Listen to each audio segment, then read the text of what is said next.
почитувана колешке Драгица. Навистина имавте инспиративен говор и тука сте.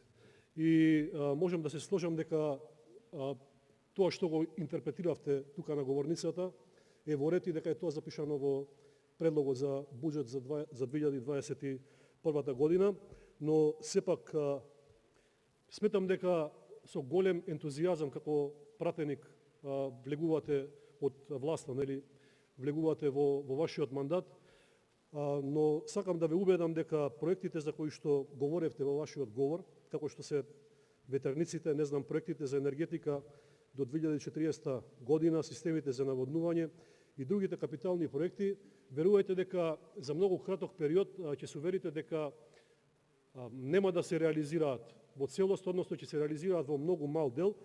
И тука заедно со нас на Комисија за финансирање и буџет ќе треба повторно да се гледаме во очи кога ќе ги одземаат вашите колеги од владата средствата кои што се наменети за овие проекти и ќе ги реалоцираат во други средства, затоа што буџетот за 2021 година е конципиран така да во многу мал дел ќе се реализираат капитални инвестиции.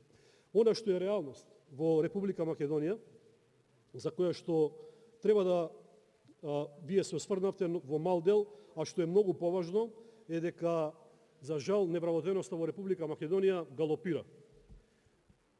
52.051 има нов невработен само за една година. Значи, тоа е разочарувачка бројка, тоа е бројка која што не соодействува со она што го предвидувате во буџетот и со помошта која што нели како влада ја нудите на граѓаните. Потоа, Македонија се наоѓа реално во должничка криза. Ова е уште еден показател кој што треба да ви укаже на тоа дека овие проекти за кои што говоревте тука на говорница нема да се реализираат повторно во 2021 година. Само за споредба, Република Македонија во 2017 година должила 4,7 милиарди евра или 46% од бруто домашниот производ, а денеска, односно до септември 2020 година, должи 6 милиарди и 6,572 милиарди евра, односно 60,7% од бруто домашниот производ. Тоа значи дека државата за 3 години се задолжила 1,8 милиарди евра.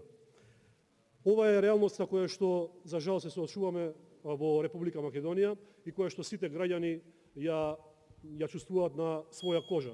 Така да ве нели на еден начин сакам да ве предупредам во иднина помалку да говорите за капитални инвестиции, затоа што тоа е најслабата страна во реализација на оваа влада. Благодарам.